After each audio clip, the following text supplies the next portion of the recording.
Okay, we can start with the salutation to the Buddha.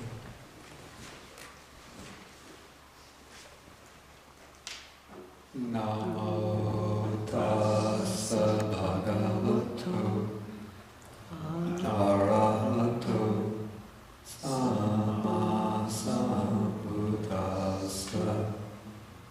Namo tassa bhagavato arahato samma sambuddhassa. Namo tassa bhagavato arahato samma sambuddhassa.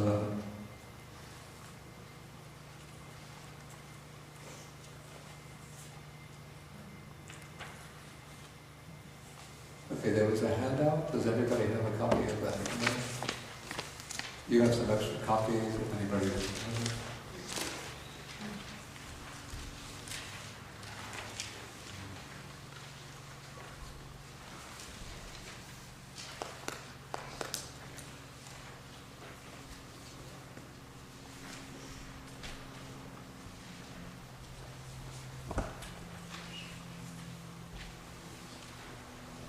Everybody have a copy?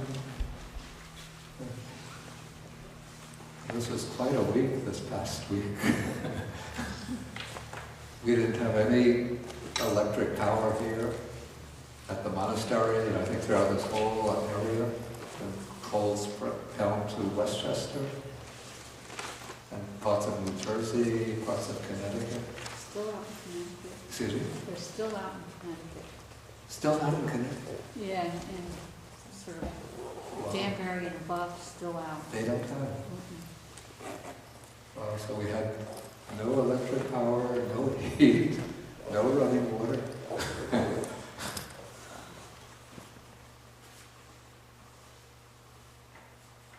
And maybe think how difficult it must have been for people living in the pre-electrical age, without central heating, without hot water, not to speak of the absence of electrical power. Food. Excuse me? And food. Food. Food. You know, supermarkets were closed. I guess you could shoot a deer, but no food. Oh, supermarkets were closed too. Yeah. I know one day we went into Carmel looking for either a coffee shop or a diner, just to find a place to warm up. One side of Carmel didn't have any electric power, so the diners were closed. The other side, they had electric power, but there was 35, 40-minute waits to get admission, because everybody who didn't have power had gone to the diners and the restaurants to warm up. Okay, so now we are examining Sutta number 60. This is called the Apannaka Sutta, which is titled the Incontrovertible Teaching. And in this teaching, the Buddha is going to examine a number of pairs of contrasting views. He begins with the examination of 3 pairs of contrasting views, and the first member of each pair is a kind of wrong view that was being propagated during the Buddha's time by some of the other teachers. And the other view, contrasting view, is a kind of right view that the Buddha himself upholds. And these views are especially important because the 3 of them, the 3 wrong views, constitute what is called in the Buddhist text niyata vichaditi, which means the wrong view with fixed consequences or fixed destination.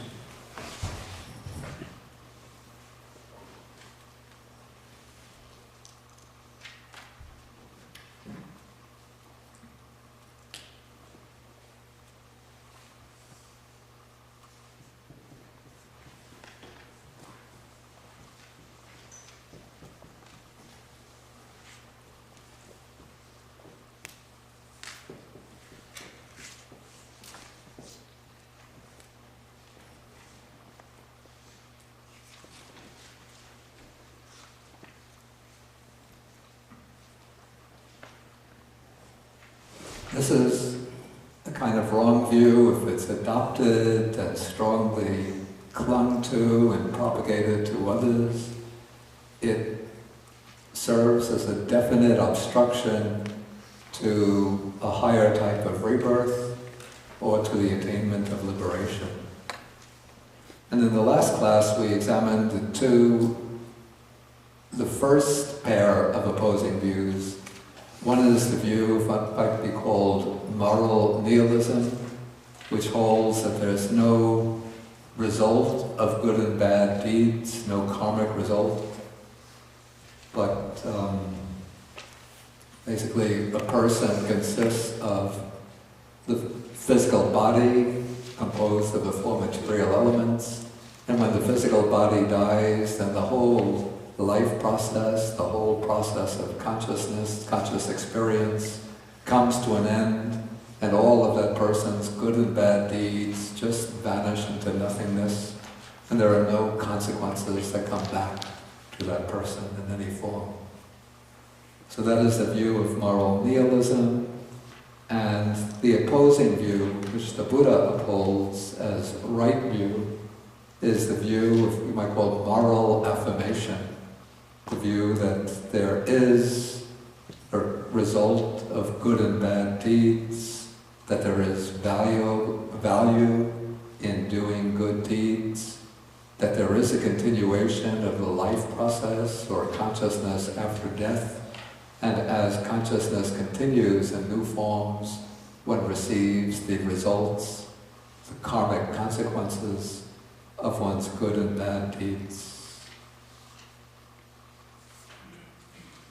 Okay, now we'll come to the second pair of views, and in this case the wrong view is called the doctrine of non-doing, or the doctrine of inaction.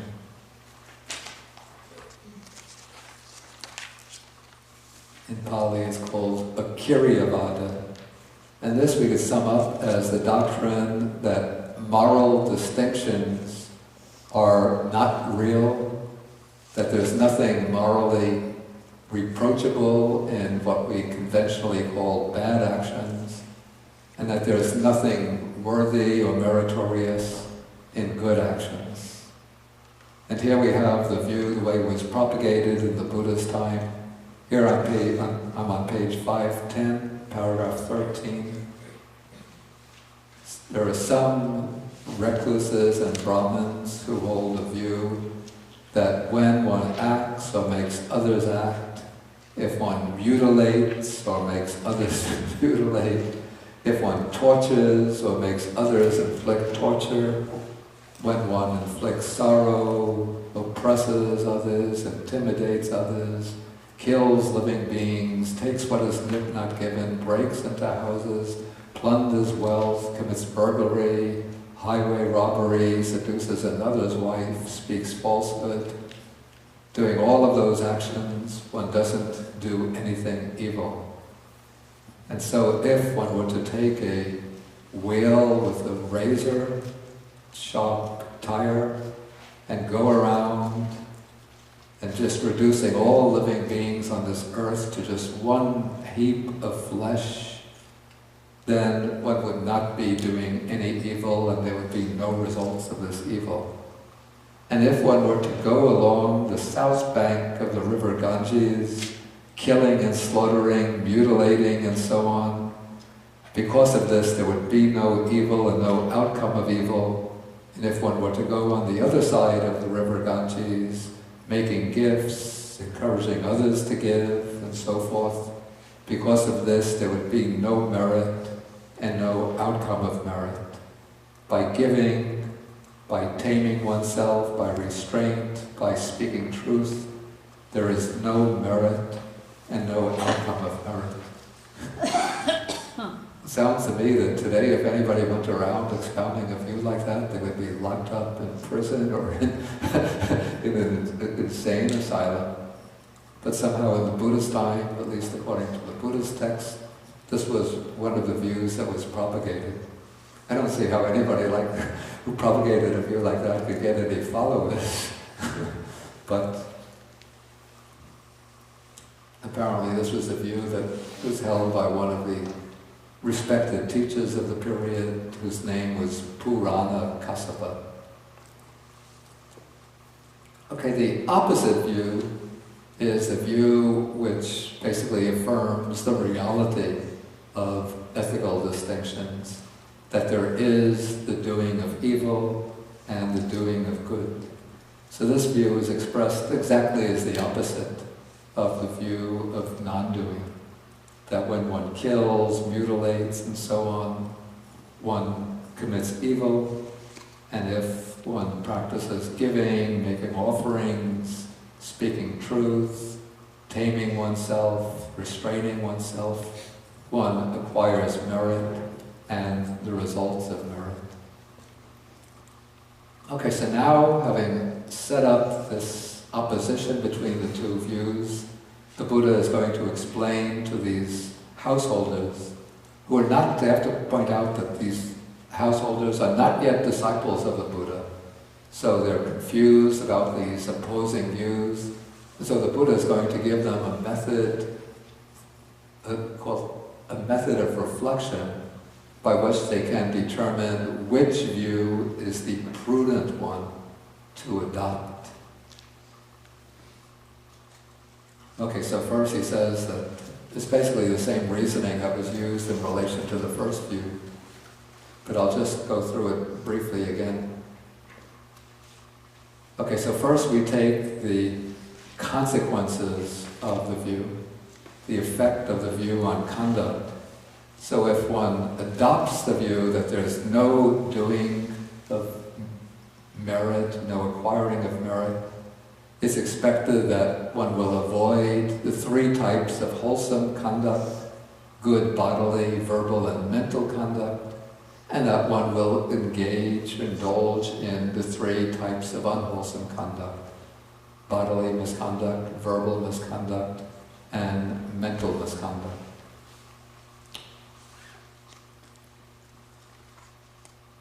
Okay, so this is the effect of the view on one's conduct. Then the next paragraph, the Buddha says that now he sort of lays it out straight, and he's not sort of hedging his bets, but he's going to tell his audience exactly what is wrong view and what is right view. So he says, since there actually is doing, there really is the doing of evil and the doing of good. So one who holds that there is no doing is adopting wrong view. Okay, and then when one adopts this view is going to affect one's motivation, and so one thereby adopts wrong intention, or if one falls into wrong intention. So these are actually the first two wrong factors of the ignoble Eightfold Path. Not the Noble Eightfold Path, but the wrong Eightfold Path. Wrong view and wrong intention. Then, when one adopts that view, then one will speak on the basis of that view, or propagate that view, and in doing so one falls into wrong speech. Okay, then when one asserts there is no doing of evil or of good, then one is opposing the arahats, here understood as the wise teachers, who hold that there is the doing of good and bad, of merit and demerit. And then if one convinces another to accept the thesis that there is no doing, then one is convincing him to accept a false teaching.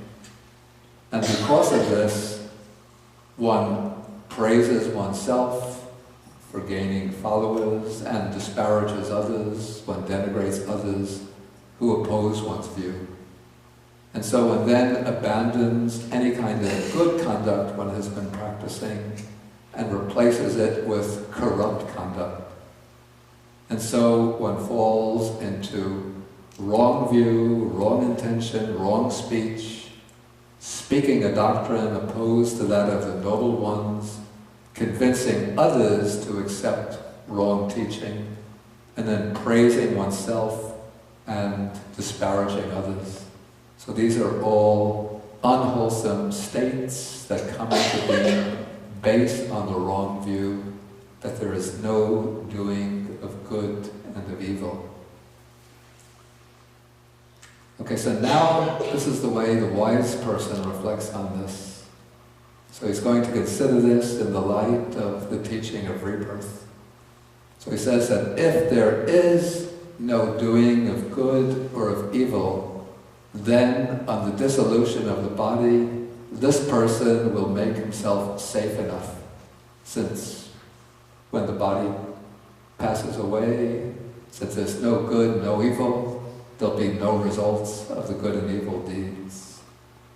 But if there is the doing of good and evil, and if those good and evil deeds are going to have consequences in the next life, then with the breakup of the body after death, one will be reborn in one of the bad destinations, in the hell realms, or in the animal realm, or the realm of the tormented spirits. Okay, so then continuing, he reflects, now whether or not the word of those good recluses or Brahmins is true, let me assume that there is no doing. So just hypothetically, he accepts the view that there's no doing of good, no doing of evil. Still, in adopting that view, this person will be censored by the wise as an immoral person, one of wrong view. So this is an important consideration for the Buddha, that one has to look for the views that one is to adopt to people who are considered wise, and then one has to reflect on how wise people will evaluate you on the basis of the views that you adopt and that you expound. Okay, so even if the view is, suppose the view, though he calls it wrong view, suppose it's correct, but still the wise people in the world will criticize you for holding that view. And that is a reason for not adopting it. Okay, on the other hand, if there is the doing of good and of evil, then this person makes an unlucky throw on both counts. That is, he is criticized by the wise here and now because he adopts that view, and then, since there is good and evil and a life after death, on the breakup of the body after death, he'll be reborn in a bad destination. And so on that basis, he has a reason for, if he reflects wisely, for rejecting a wrong view and adopting the right view. It's a kind of reflection based not really on higher spiritual aspirations, but just on, call it pure self-interest or prudent self-interest. Do I adopt a view which denies the validity of moral distinctions, and then if the view is right, I still get rejected by respectable people in mainstream society? And if the view is wrong, then I get rejected by them and get a bad destination after death. So in this way, he has strong reasons for rejecting that view.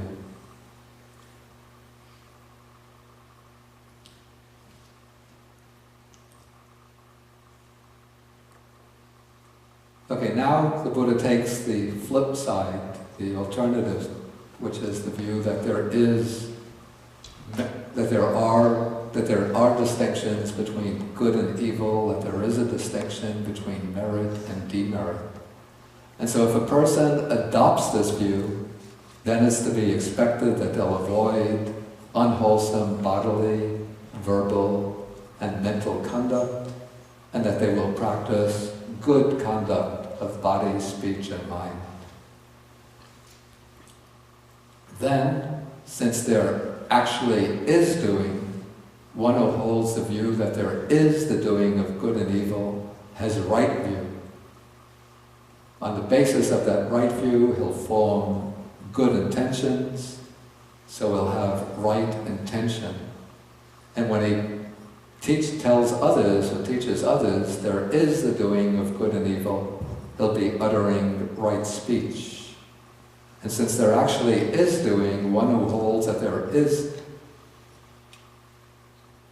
Since there actually is doing, one who holds that there is doing will not be opposing the arhats, who also teach that there is the doing of good and evil. And when he convinces another to accept that there is doing, then he's convincing the other to accept a good teaching or a true teaching. And he won't praise himself and disparage others. As I explained last time, I have a little caveat about that. Even if one convinces others to accept the true teaching, one could still praise oneself and disparage others. In any case, by adopting the view that there are valid moral distinctions, one will abandon misconduct and replace it with pure conduct. And so one has right view, right intention, right speech, not opposing the noble ones, convincing others to accept true teaching, avoiding self-praise and disparaging of others. So these various wholesome qualities common to being based on this right view. Okay, then the wise person reflects on this, and he considers, okay, if there is the doing of good and evil, then on the dissolution of the body after death, this person will be reborn in a happy destination, even in the heavenly world. Okay, but let me assume that there is no doing. Still, this good person who holds that there is the doing of good and evil will be praised by the wise as a virtuous person, one with right view. And on the other hand, if there is doing, the doing of good and evil, then this good person is made a lucky throw on both counts. That is, by holding that there is the doing of good and evil, he is in this world, he's praised and admired by the wise, and then after death, since he holds right view, has right intentions and so on, he'll be almost certain to achieve a favorable rebirth. Okay, so in this way, he has rightly accepted and undertaken this incontrovertible teaching in such a way that it extends to both sides, this life and the afterlife, and excludes the unwholesome alternative, or the undesirable alternative. Okay, so this is a kind of brief overview of the contrast between these two views. If anybody has any questions at this point, please feel welcome to ask. Yes, please. Yeah.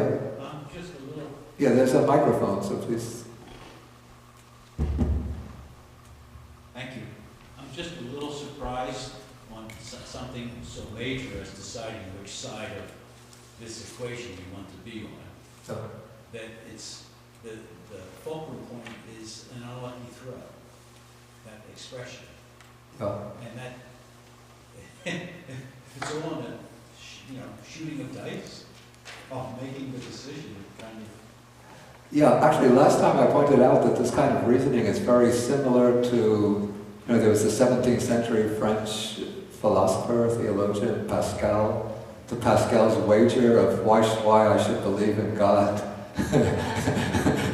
It's not out of love of God or admiration for the beauties of, say, the Sermon of the Mount, or out of the hope of, well, there is the hope of the afterlife, but out of an impartial love of the divine splendor. But one reflects that if, or at least Pascal reflected, if I reject the belief in God, and there is a God, then I will spend eternity in hell.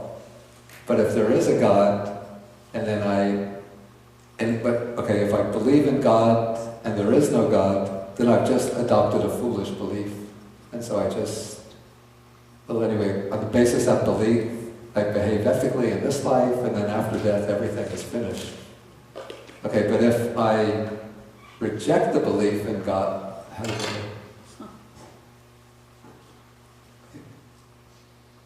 If I believe in God, okay, but if I reject the belief in God, well, if I believe, then the second part is, if I do believe in God, and there is a God, then I'll spend eternity in heaven.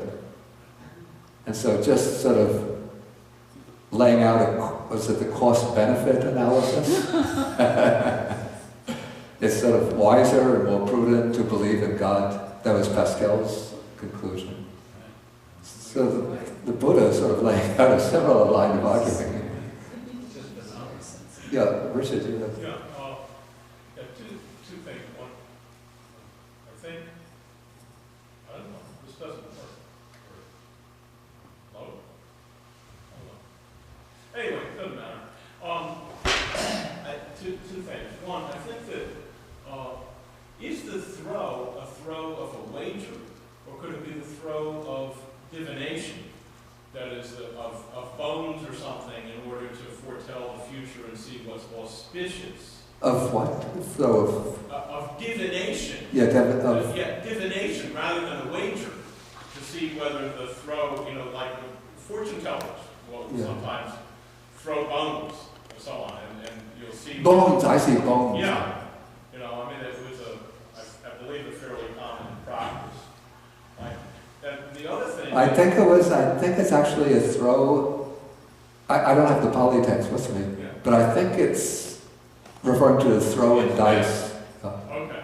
That's Like a gambler, yeah.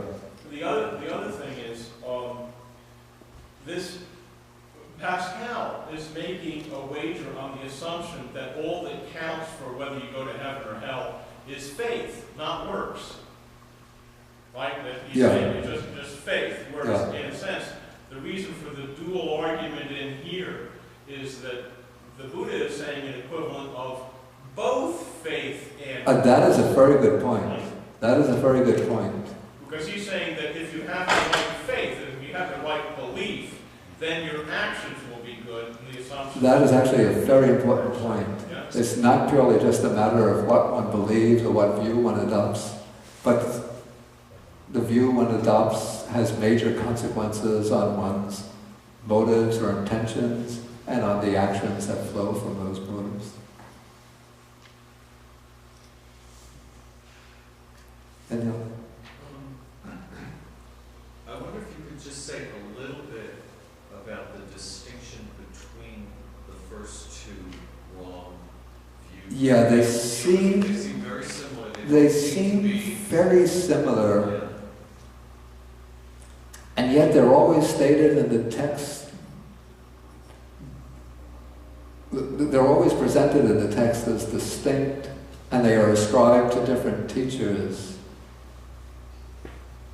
Sometimes seems to me that, that maybe they differ only in the point of emphasis, that the main emphasis in the first view is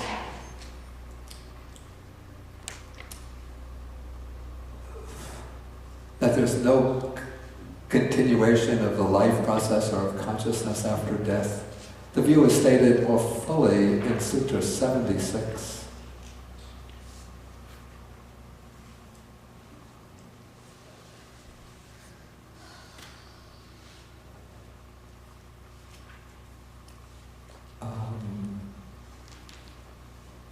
This is on page 619.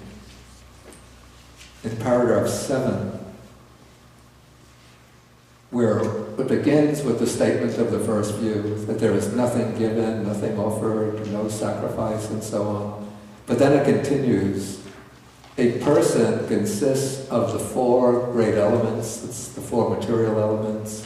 When he dies, each of the elements returns to its external source. Four men carry away the corpse. then the funeral orations last as far as the child ground. You know, even when the worst rascal dies, everybody praises the good deeds that he did to humanity.